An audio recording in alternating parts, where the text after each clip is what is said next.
नमस्कार बच्चों, welcome back to my YouTube channel base of education. मतलब प्यारे बच्चों, कल आपका यानी कि सोशल साइंस का पेपर है क्लास 8 के लिए, चाहे आप मॉर्निंग शिफ्ट में हो या इवनिंग शिफ्ट में हो। ठीक है, ये वीडियो आपके लिए बहुत ही महत्वपूर्ण है क्योंकि इस वीडियो में हम प्रीवियस ईयर के क्वेश्चन पेपर और इसके आंसर को करने वाले हैं। ठीक है, अब तक आपने देखा होगा कि जो भी क्वेश्चन पेपर आपके आए हैं इस साल, उसमें क्या है, पिछले साल से क्वेश्चन जो रिपीट हुए हैं। ठीक है, इसके पहले हमने क्या है, इवनिंग शिफ्ट के क्वेश्चन पेपर है उसके आंसर कर दिया। आइए मॉर्निंग शिफ्ट और इसके आंसर को हम करने वाले हैं। ठीक है, वीडियो को लाइक शेयर जरूर कर दीजिएगा। चैनल पर पहली बार विजिट कर रहे हैं तो चैनल को सब्सक्राइब कर लेंगे। ठीक है, क्योंकि ये जो सिलेबस जो इस बार आपको दिया गया है, यही सेम सिलेबस पिछले साल दिया गया था। तो जो पैटर्न पिछले साल फॉलो किया गया था वो पैटर्न इस साल भी यहाँ पर लागू होने वाला है। ठीक है, सारे क्वेश्चन को आप देख लेंगे।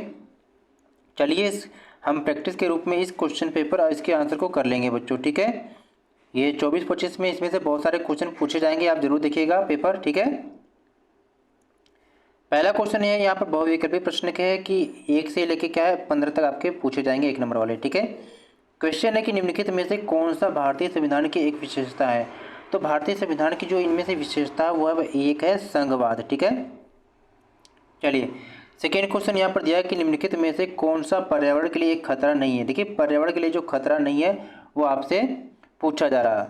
तो भूस्खलन है, मृदा अपरदन है, मरुस्थलीकरण है, लेकिन मंच बनाना ये पर्यावरण के लिए खतरा नहीं है। तो ऑप्शन यहाँ पर सी सही हो जाएगा।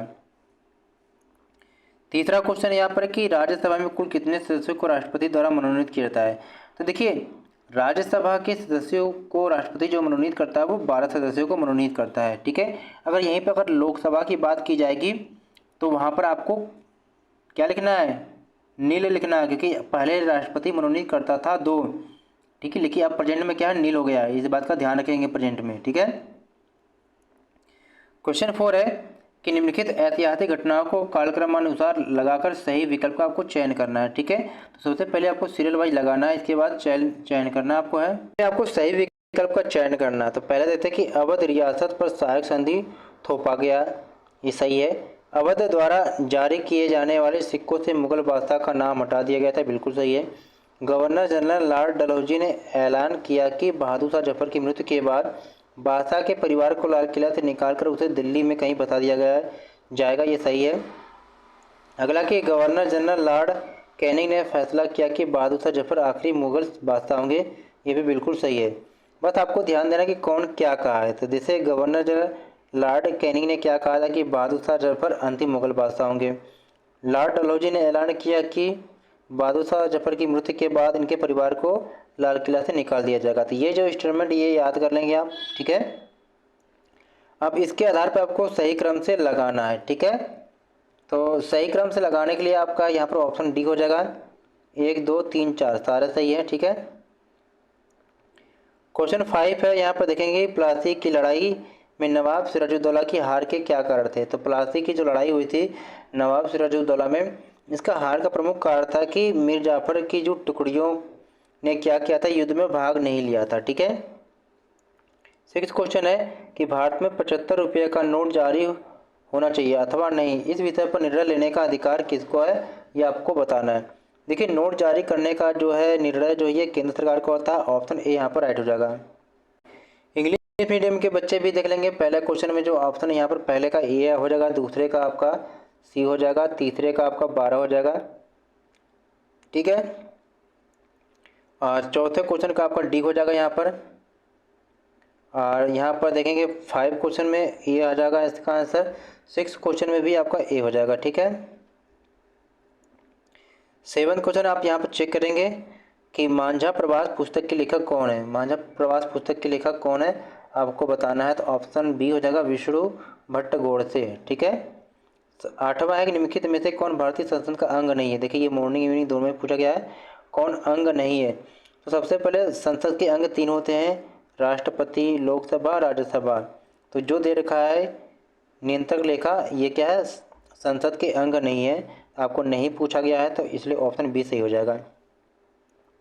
बहादुर शाह जफर ने अपने जीवन के अंतिम वर्ष किस जिले में बिताए थे, ये आपको बताना था। तो ऑप्शन बी हो जाएगा रंगून के। ठीक है, क्वेश्चन नंबर 10 को देखेंगे आप। क्या कहा जा रहा है कि मनोज एक 12 वर्षीय लड़का है, वह एक कपड़ा बनाने की फैक्ट्री में कार्यरत है। बताइए मनोज के कौन से मौलिक अधिकार का उल्लंघन हो रहा है। ठीक है, अब देखिए वो 12 साल का लड़का है, तो इसमें जो शोषण के विरुद्ध के अधिकार का उल्लंघन हो रहा है, क्योंकि 14 साल से जो कम उम्र के जो बच्चे हैं ये क्या फैक्ट्री या कारखानों में काम नहीं कर सकते हैं। ठीक है, क्वेश्चन 11 है कि निम्नलिखित में से कौन सा देश कॉफ़ी का अग्रणी उत्पादक है। तो कॉफ़ी के लिए जो अग्रणी उत्पादक जो राज्य है वह है ब्राज़ील हो जाएगा। ऑप्शन सी सही हो जाएगा यहाँ पर। तो क्वेश्चन है कि बंगाल में पहली इंग्लिश फैक्ट्री कब लागू हुई थी। देखिए ये इवनिंग में भी दिया था और ये मॉर्निंग में दिया है। तो नदी के किनारे स्थित हुई थी, तो कौन सा है, ये हुगली नदी के किनारे है। वहाँ पर आपका ईयर पूछा था, यहाँ पर देखो नदी पूछ दिया है। ठीक है, भारतीय संविधान की अंतरात्मा किसे कहा जाता है। देखिए वहाँ पर भी क्वेश्चन दिया था कि भारतीय संविधान में मौलिक अधिकार को क्या कहा गया, तो वहाँ पर अंतरात्मा था। तो यहाँ पर सीधे अंतरात्मा पूछ दिया कि अंतरात्मा किसको कहते हैं, तो ये मौलिक अधिकार को कहते हैं। देखिए मॉर्निंग इवनिंग के जो क्वेश्चन सेम बहुत सारे क्वेश्चन मिलते हैं, बस पैटर्न थोड़ा सा चेंज कर देता है। ठीक है, क्वेश्चन यहाँ पर 14 है कि निम्नलिखित में से कौन शेर मैसूर के नाम से पूछा जाता है। देखिए ये भी जो क्वेश्चन है, ठीक है, ये भी क्वेश्चन मॉर्निंग इवनिंग में पूछा गया था, ये भी पूछा गया था, ये भी। देखो तीन क्वेश्चन आपके दोनों क्या है एग्जाम में पूछे गए हैं। तो शेर मैसूर के नाम से जानते हैं, तो शेर मैसूर के नाम से किसको जानते हैं, टीपू सुल्तान को। तो इवनिंग शिफ्ट में क्या पूछा गया था कि टीपू सुल्तान को किस नाम से जानते हैं, तो शेर मैसूर। ठीक है, चलिए अब यहाँ पर देखिए 7वें क्वेश्चन में पूछा गया था। 7वें में क्या फिल करना था, 7वें का विष्णु भट्ट गोडसे था, ऑप्शन बी सही हो गया। 8वें में क्या हो गया था, 8वें का बी हो गया था। ठीक है, 9वें में देखिए क्या है, 9वें क्वेश्चन में जब देखेंगे 9वें में रंगून जेल था, ऑप्शन बी। 10वें क्वेश्चन में जो था ऑप्शन सी। ठीक है, और क्वेश्चन 11 में क्या पूछा गया था, ब्राज़ील कॉफ़ी का उत्पादक राज्य। और 12th में पूछा गया था हुगली नदी। और 13 में पूछा गया था आपका यहाँ पर मौलिक अधिकार फंडामेंटल राइट। ठीक है, ऑप्शन ए। और 14 क्वेश्चन में पूछा गया था, यहाँ पर क्या है आपको देखना है। तो 14 में पूछा गया था टीपू सुल्तान शेर मैसूर किसको कहते हैं। ठीक है, 15 क्वेश्चन है कारण कथन पे है। तो निम्नलिखित में से कारण कथन को पढ़ना है और उसके बाद विकल्प का चयन करना है। संकल्पना कथन, भारत एक लोकतांत्रिक देश है, सही है। भारत का अपना संविधान है, ये भी सही है। देखिए ये दूसरे की व्याख्या नहीं कर रहा, इसलिए ऑप्शन बी सही हो जाएगा। देखिए ये जो क्वेश्चन है ये भी इवनिंग में पूछा गया है। ठीक है, अब यहाँ पर देखिए हम पूछते हैं सेकेंड क्वेश्चन को कि चावल उत्पादन के लिए आवश्यक भौगोलिक परिस्थितियों का वर्णन कीजिए। सेकेंड क्वेश्चन आपका है। ठीक है, तो इसके आंसर देखते हैं। तो चावल उत्पादन के लिए आवश्यक परिस्थितियाँ यहाँ पर दे रखा है। यहाँ पर देखेंगे कि उच्च तापमान की ज़रूरत है, अधिक आर्द्रता एवं वर्षा की, और ये जलोढ़ मिट्टी है। ठीक है, अथवा वाले क्वेश्चन में देखेंगे कि गेहूँ उत्पादन के लिए आवश्यक भौगोलिक परिस्थितियों का वर्णन करना है। अथवा वाले क्वेश्चन को देखेंगे हम। ठीक है, इसमें पहले लिखेंगे कि सुअपवाहित दोमट मृदा है, ये सूदानी मृदा होगा। ठीक है, ये मृदा कर लेंगे आप। मृदा वर्धन काल में मध्यम तापमान में वर्षा, फसल की कटाई के समय तेज धूप की आवश्यकता। ठीक है, कोई अन्य भी कारण लिख लें। क्वेश्चन यहाँ पर दिया है कि भारत में अंग्रेजी शासन को बढ़ाने में विलय नीति का महत्व बताइए। देखिए ये भी पूछा गया था। थर्ड का आंसर यहाँ पर है विलय की नीति के बारे में लिखेंगे यहाँ पर कि विलय की नीति लॉर्ड डलहौजी के द्वारा अपनाई गई, जो 1848 से 1856 के बीच गवर्नर बने थे। यह सिद्धांत इस तर्क पर आधारित था कि अगर किसी शासक की मृत्यु हो जाती है और उसका कोई पुरुष वारिस नहीं है तो उसकी रियासत हड़प कर ली जाएगी यानी कंपनी के भूभाग का हिस्सा बन जाएगी। सिद्धांत के आधार पर एक के बाद कई रियासतें जैसे सतारा, संबलपुर, उदयपुर, नागपुर, झांसी और अवध अंग्रेजों के हाथ में चली गई थी। ठीक है, तो इस क्वेश्चन का आंसर आपने देख लिया होगा कि लॉर्ड डलहौजी की द्वारा चलाई गई थी। इसमें क्या कहा गया था कि मृत्यु के बाद किसी के पास कोई अगर वारिस नहीं होता तो उसकी राज्य को हड़प लिया जाएगा, और इसी सिद्धांत के आधार पर सतारा, संबलपुर, उदयपुर, नागपुर, झांसी अंग्रेजों के हाथ में चली गई थी। ठीक है, क्वेश्चन 4 यहाँ पर है कि भारतीय संविधान में वर्णित मौलिक अधिकारों में से आपका सबसे प्रिय मौलिक अधिकार कौन सा है, और इसके कोई एक कारण बताइए। किसी एक मौलिक अधिकार के बारे में लिख सकते हैं। यहाँ पर दिया गया है समानता के अधिकार, स्वतंत्रता का अधिकार, शोषण के विरुद्ध अधिकार, धार्मिक स्वतंत्रता का अधिकार, सांस्कृतिक और शैक्षिक अधिकार, संवैधानिक विचारों का अधिकार। इनमें से किसी एक मौलिक अधिकार के बारे में आप नोट कर लेंगे जो आपको अच्छा लगता है, ठीक है ना सारे। क्वेश्चन 5 को आप देखते हैं यहाँ पर, नीचे दिए गए काल्पनिक संसद के आंकड़े तालिका के माध्यम से दर्शाया गया है, उनका अध्ययन करके पूछे गए प्रश्न का उत्तर दीजिए। देखिए प्यारे बच्चों, अगर आपने कुछ भी नहीं पढ़ा है ना तो आप बस इस वीडियो को और इसके पहले की वीडियो बनाई गई थी, इन दोनों को देख लेंगे, इसके आंसर को आप एग्जाम में अच्छा स्कोर कर पाएंगे, ठीक है। देखिए ये पार्टियों का नाम दिया है और ये उनमें कितने सांसदों की संख्या यानी कितनी सीट पे उनको विजय मिली है। विकास पार्टी है 32 मिला है, व्यापार पार्टी है 33 है, संग्राम पार्टी है 5। टोटल सीटें कितनी है 70 है। तो सबसे पहले होता क्या है, सरकार किसकी बनेगी, सबसे पहले होता क्या है कि 50 प्लस है यानी कि 50% प्लस 1 जिस भी कैंडिडेट को सीट मिलेगी उसकी सरकार बन जाएगी। तो 70 का आधा 50% कितना हो जाएगा 35। तो यहाँ पर आप देखेंगे 35 प्लस 1 यानी कि 35 प्लस 1 यानी कि 36 भी जिस भी पार्टी की सीट निकलेगी उसकी सरकार बन जाएगी, ठीक है। अब देखिए बहुमत के लिए कितने सांसदों की आवश्यकता है, तो यहाँ पर आप लिखेंगे 36, ठीक है। सरकार बनाने की किसी एक संभावना को व्यक्त कीजिए। देखिए इसमें 36 किसी का नहीं आया, तो संभावना क्या हो सकता है कि आपको गठबंधन करना पड़ेगा, ठीक है। 2 या 2 से अधिक पार्टियों मिलकर सरकार बनाएगी। आंसर में भी यही दिया हुआ है कि बहुमत के लिए 36 सांसदों की आवश्यकता होगी। संभावना एक भारतीय किसान संघ और एक संग्राम पार्टी आपस में मिलकर गठबंधन की सरकार बना सकती है, यानी कोई भी 2 या 2 से अधिक पार्टियां मिलकर सरकार बनाएगी जो 36 की आंकड़ा को पूरा करे, ठीक है। ये अथवा वाले क्वेश्चन को हम देखते हैं कि 1885 में भारतीय राष्ट्रीय कांग्रेस ने क्या प्रमुख मांगे रखी। ये कांग्रेस ने प्रथम मांगे रखी थी 1885 में भारतीय राष्ट्रीय कांग्रेस ने मांग की कि विधायिका में निर्वाचित सदस्य होने चाहिए, निर्वाचित सदस्यों को बजट पर चर्चा करने प्रश्न पूछने का अधिकार मिलना चाहिए, ठीक है। देखिए क्वेश्चन नंबर 6 है खंड ग के कि यदि आप 1857 की बगावत के समय एक भारतीय सैनिक होते तो आप विद्रोहियों का समर्थन में क्या क्या कदम उठाते, किन 3 कदमों का वर्णन कीजिए। देखिए ये आपके विचार पर है क्योंकि सभी बच्चों के जो आंसर अलग अलग हो जाएंगे, ठीक है। तो आप अपने आप को एक भारतीय सैनिक रखकर सोचिए कि अगर विद्रोह होता है तो आप क्या क्या करते हैं, ठीक है। तो आप लिख सकते हैं, कोई भी गलत नहीं होगा, सभी बच्चे अपने अलग अलग इसका आंसर नोट करेंगे। आगे क्वेश्चन है कि यदि आप 1857 की बगावत के समय एक आम भारतीय नागरिक होते तो विद्रोह में किस प्रकार हिस्सा लेते हैं। देखिए इसका भी आंसर आप आम नागरिक बनकर देखेंगे तो विद्रोह में किस प्रकार हिस्सा ले सकते हैं, इसका भी आंसर आप सोच के ही लिखना है, ठीक है। कोई भी क्वेश्चन गलत नहीं हो जाएगा। क्वेश्चन 7 है कि मृदा संरक्षण के कोई 3 उपाय बताइए। मृदा संरक्षण के 3 उपाय है कि मल्च बनाना, वेदिका फॉर्म, समोच्च रेखीय जुताई, कोई अन्य कारण है तो लिख लेंगे आप। अब यहाँ पर आप बताएंगे क्वेश्चन अगला अथवा वाला है कि जल संरक्षण के कोई 3 उपाय। देखिए अथवा का मतलब होता है या तो ये करिए या तो ये करिए, ठीक है। जल संरक्षण के लिए देखिए क्या, स्प्रिंकलर से सिंचाई करना, वर्षा जल संग्रहण करना, सिंचाई की ड्रिप अथवा टपकन विधि का उपयोग करना, कोई अन्य कारण होगा तो आप भी उसको भी कर लेंगे, ठीक है। अगले टाइप के क्वेश्चन है खंड घ में दीर्घोत्तरीय प्रश्न है, निम्नलिखित पर संक्षिप्त टिप्पणी लिखिए। क्या क्या है, गठबंधन सरकार पर लिखना है और प्रश्न काल पे। तो चलिए लिखते हैं दोनों के। सबसे पहले गठबंधन सरकार पे देखते हैं, ठीक है। इसका मतलब समूहों या दलों के तात्कालिक गठजोड़ से होता है। गठबंधन शब्द का प्रयोग चुनाव के बाद किसी भी दल को बहुमत न मिलने की स्थिति में बनने वाले गठजोड़ से यानी कि पार्टनरशिप मिलकर सरकार बनाना, ठीक है। दूसरा है प्रश्नकाल के बारे में।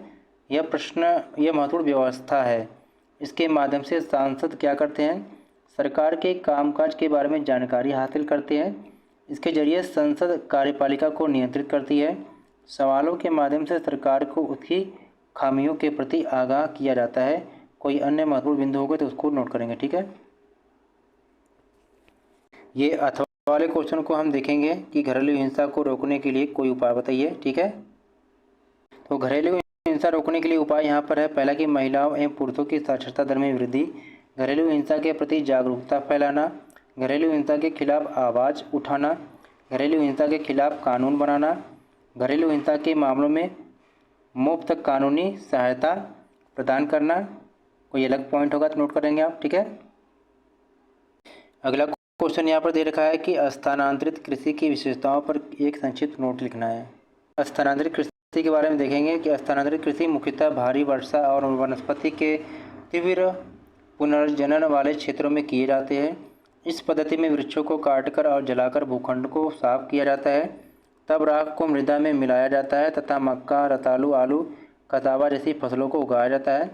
भूमि की उर्वरता की समाप्ति के बाद वह भूमि छोड़ दी जाती है और कृषक नए भूखंड पर चला जाता है। इस कृषि को कर्तन एवं दहन कृषि के रूप में भी जाना जाता है। यह अमेजन बेसिन में सघन वन क्षेत्रों, उष्णकटिबंधीय अफ्रीका, दक्षिण पूर्व एशिया एवं उत्तरी पूर्वी भारत के भागों में प्रचलित है। ठीक है, अभी यहाँ पर हम पैराग्राफ वाले क्वेश्चन करेंगे। यहाँ पर खंड अंग्य है केस आधारित, दिए गए गद्यांश को पढ़ना, नीचे दिए गए प्रश्न के उत्तर देना है। देखिए ये सबसे जो क्वेश्चन होता है बहुत ही महत्वपूर्ण होता है, यही आपको नंबर दिलाता है। बस आपको कुछ नहीं करना है, एक पैराग्राफ स्टोरी की तरह पढ़ना है और इसी पैराग्राफ से क्वेश्चन पूछे जाते हैं, इनमें से मिल जाएंगे उसके आंसर। ठीक है, तो जब आप क्वेश्चन देखेंगे यहाँ पर तो सारे आंसर मिल जाएंगे। देखिए कैसे, जब ये पैराग्राफ को पूरा पढ़ लेंगे आपने तो आंसर आपको सेम टू सेम मिल जाएंगे। क्वेश्चन यहाँ पर दिया है कि शाहजहानाबाद को मलबे के ढेर में किसने बदल दिया। ठीक है, देखिए इस क्वेश्चन का आंसर आपको यहीं भी मिल जाएगा यहाँ पर। ठीक है, ये आपका हो जाएगा नादिर शाह। ठीक है, नादिर शाह हो जाएगा ये पहले का आंसर। दूसरे के आंसर के लिए हम देखेंगे क्या कहा जा रहा है आपको यहाँ पर कि जिनके पास ज़मीन जायदाद की कोई कमी नहीं थी वे अब बेघर हो गए हैं। इस कथन का इस आशय स्पष्ट कीजिए। ठीक है, इसका आंसर आप देखेंगे यहाँ पर कि नादिर शाह के आक्रमण के कारण दिल्ली का वैभव नष्ट हो गया था तथा अमीर भी गरीब हो गए थे। इस कारण जिनके पास ज़मीन जायदाद की कोई कमी ना थी वो सारे क्या सड़कों पर रहने के लिए मजबूर हो गए। थर्ड क्वेश्चन है आपके यहाँ पर कि नादिर शाह के आक्रमण के किन्हीं दो प्रभावों के बारे में बताइए। तो नादिर शाह के आक्रमण के क्या प्रभाव थे देखेंगे। यहाँ पर देखिए इधर का आंसर कि लूट की वजह से मुगल राजकोष का खाली हो जाना, नरसंहार। ठीक है, देख लीजिए पैराग्राफ दिया है कि पढ़ेंगे, पृथ्वी के बारे में दे रखा है, पढ़ लेंगे आप। ठीक है, क्वेश्चन देखते हैं इसके आंसर।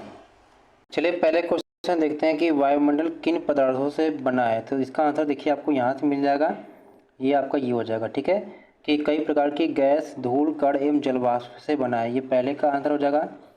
सेकेंड क्वेश्चन है कि जैवमंडल का क्या अर्थ है। तो जैवमंडल का अर्थ के लिए आपको यहाँ से यहाँ तक देख लेंगे आप कि पादप एवं जीव जंतु मिलकर जैवमंडल या सजीव संसार का निर्माण करते हैं, ये सेकेंड का आंसर हो जाएगा आपको।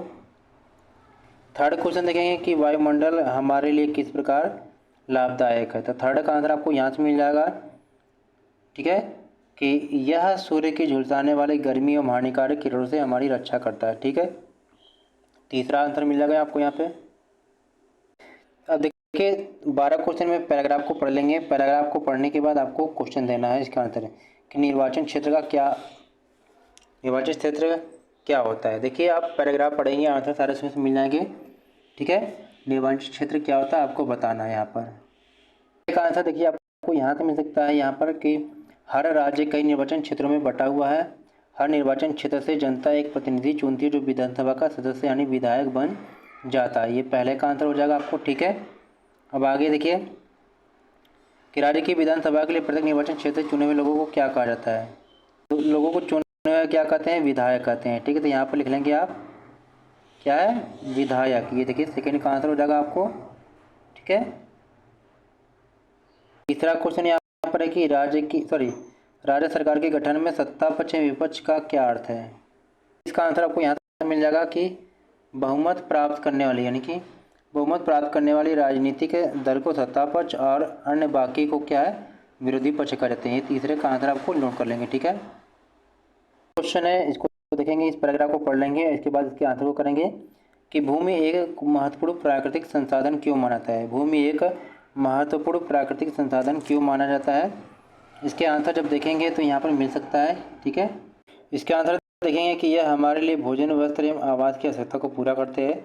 इसके अलावा कोई और भी ले सकते हैं जो आपको सही लगता हो। दूसरा है कि मैदानी क्षेत्र सघन जनसंख्या के क्षेत्र क्यों है। ठीक है, यानी कि मैदानी क्षेत्र में जनसंख्या क्यों है। तो यहाँ पर लिख सकते हैं कि वह कृषि के लिए उपयुक्त भूमि प्रदान करती है। ठीक है, इसका आंसर इसलिए कर लेंगे यहाँ पर कि कृषि के लिए उपयुक्त भूमि उपलब्ध है। ठीक है, दूसरे का आंसर लिख सकते हैं आप यहाँ पर।